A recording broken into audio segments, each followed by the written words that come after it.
Antigen. And this is the big show. Greetings, everyone, and welcome.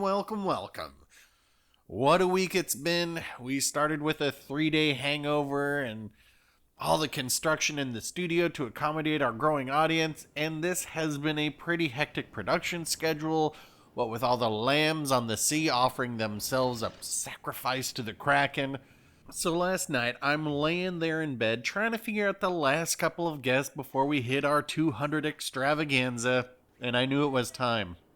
So I picked up the red phone, and I asked our guest if they'd join us, and they took the next plane from St. Petersburg all the way to sunny Los Angeles. So joining us today for their 16th appearance on the big show, you doctor know them. You from Russia with love them, the ship that coined the phrase certified Kraken printer. Give it up for the one, and for your eyes only, Vladivostok. Let's get the commander and modules up on the big screen real quick so you can see them. No surprises here. We've got M with Q and Moneypenny. But we're on fault line, and we have the northwest spawn. And a lot of folks out there will say, this spawn side is weak. To which I say, the spawn is weak? The funking spawn is weak? You're weak. This map, this spawn is Vlad's dream. Get your nose in a hole, because that's a view to a kill. And we just showed that Fiji that this is the ship with the golden guns. This is the ship that shoots 406mm thunderballs. And Vladivostok, it has a license to kill. A broadside King George. You know what? I will let you live so I can let you die. As you all know, it grinds my gears when the blue team follows right behind you. I wish this Bismarck had gone on the west side of the island that I'm next to so we could create a crossfire. And I also wish the Richelieu was not sitting directly behind me. But at least this allows me to show you an example of what I mean when I say, go where your team isn't. It's the opposite of this.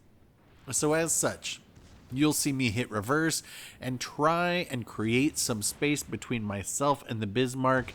And speaking of the Bismarck, they must not have seen the Surrey creeping this way or are unaware that it has torpedoes, because they're going to eat some of those delicious Vienna sea sausages.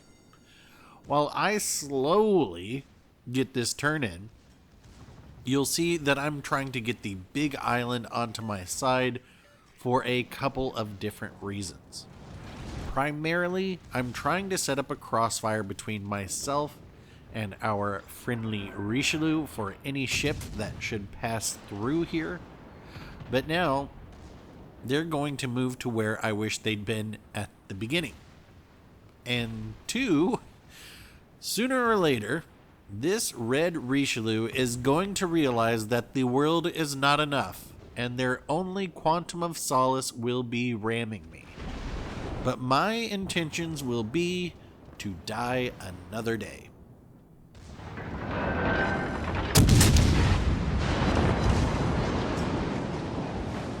I've been targeting that Richelieu's guns, and you can see just how much stronger their turrets are than the Jean Bart's.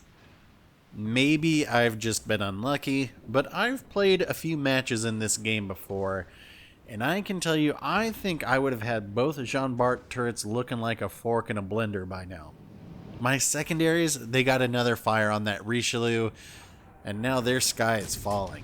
And I can tell they intend to be the specter of my demise. But I have no time to die. Know your ship. And I have played enough matches in the Vlad to know how much room I need to turn and how I can accelerate to avoid this ram. So I'm going to keep my nose in until I see this Richelieu fire their salvo. Right there. And now, now we are in a high-speed chase. You can see the Richelieu's chasing me. Gonna try and ram, but without their speed boost, or even maybe with it, they can't catch me. It's close. It is very close. But not close enough. The King George from earlier, on Her Majesty's Secret Service. We've got them broadside, so this should be easy.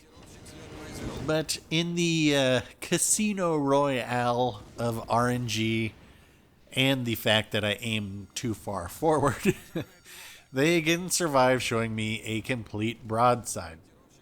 But if they think they're a diamond and are therefore forever, I've got some bad news. I said I'd let you live so I could let you die, and you only live twice.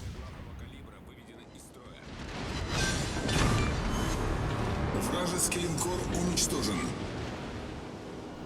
Well, Richelieu, I've got some bad news. With all of my immediate threats now gone, I've got my golden eye on you. And this was the start of the Kraken hunt. If you look at where everyone is on the map, there's a red cruiser headed to our base, and it looks like the majority of our team is headed to their base. So we'll take care of this Richelieu finally, and then we will see what's left of the red Surrey that's over here. Of course, I get the Pitadel. Let's see the Surrey. How does the Surrey have that much health? It went against a Richelieu, which overmatches it. You know what? Excellent play by this Surrey captain. They torped the Bismarck and they torped that Richelieu. So nice work by them. But I have played this ship. I am familiar with its torps. And so I'm going to do some evasive maneuvers to dodge them.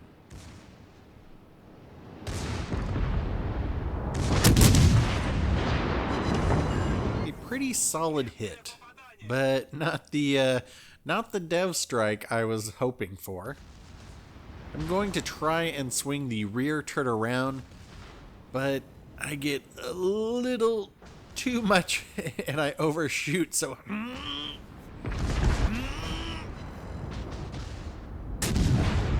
Alright, rear turret knocks the living daylights out of them. And I'm very concerned that they're trying to turn and get their torps off here. Strategic beaching? Or just allowing my secondary gunners to show off. You decide. Secondary starts a fire. That's it. Alright, so we are at 4, and everything's actually lining up pretty well. I have a very simple plan. I'm going to head back to our base and take care of whatever cruiser's up there because I'm in a Vladivostok. It doesn't really matter which cruiser it is. It's an Azuma. Happy days. So I'm actually going to tell my teammates, hey, go to their base, you know, go take care of that. I don't need any help. You guys get the glory, cap their base. I'll just hold it down back there. No ulterior motives. Don't worry about that.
All of the dramatics for that. Oh, yeah, you know, Vlad still does have issues at range. That was a bummer, especially with the Azuma. It's got no armor. All right, well, let's try it again. Let's see what happens here.